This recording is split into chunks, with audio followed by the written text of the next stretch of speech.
Hi guys, welcome back. I was gone over the weekend and I went camping and I froze. It was so cold. But you know what? I'm back and we're going to jump right into it with another story time. So, this story is about Gregory Green, and in 1991, Gregory Green stabbed his wife in the face and chest.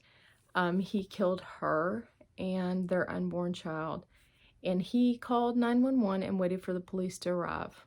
Now, Gregory Green went to prison, and while he was serving, he had big supporters. His family, his friends, and a pastor was his biggest supporter. You know, the pastor made big pleas and said, you know, he had made mistakes in his life, but, you know, everybody makes mistakes. Everybody deserves another chance.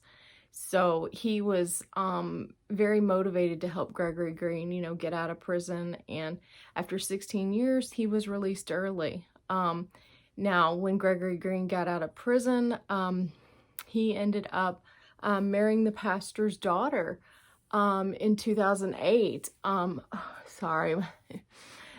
2008, he married the pastor's daughter, Faith. And, you know, they had 2 kids of their own, and she had kids from a previous relationship.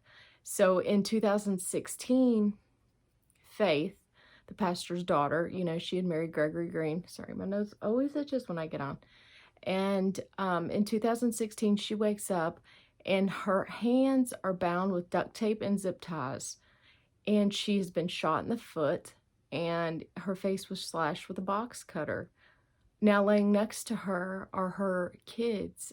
It would have been Gregory Green's stepkids, but her 2 older kids were laying next to her. They had been shot, and she actually watched them die because she was bound up and couldn't help them. So, oh my gosh, I'm so sorry.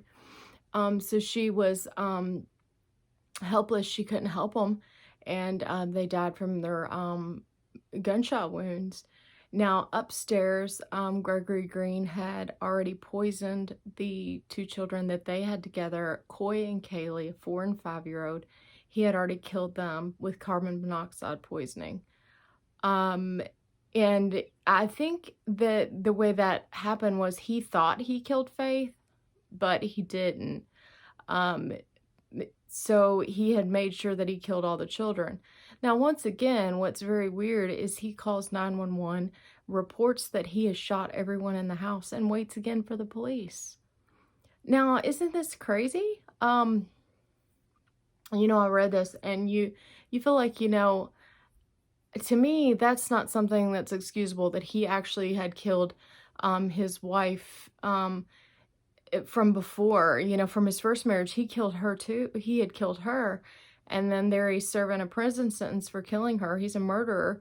And he gets out and he does the same thing. It's not like he's reformed. I don't know what magic spell he was telling everybody in prison, that, you know, that they believed that he was not a violent person and he would get out and live a, you know, straight and narrow life. But no, he got out and remarried and killed the new wife and her kids from a previous marriage, and then also their kids together. So this man clearly had, like, you know, a screw loose, or you know, insane, right? People don't just do that. They you want to try to make sense of it, correct? But you know, in all actuality, that's insanity to kill another person, or, you know, to go back through and do the same thing again. And then the calm demeanor of calling 911 and reporting these crimes that you committed, murdering people, like you're ordering a pizza, right? So yeah, what a crazy story. You know, poor kids, 4- and 5-year-old, poisoned with carbon monoxide by their own father, and then the other ones, her children from a previous relationship, his stepchildren, shot. You know, just when you think you can't hear any worse, I come across another one, and mind blown, right?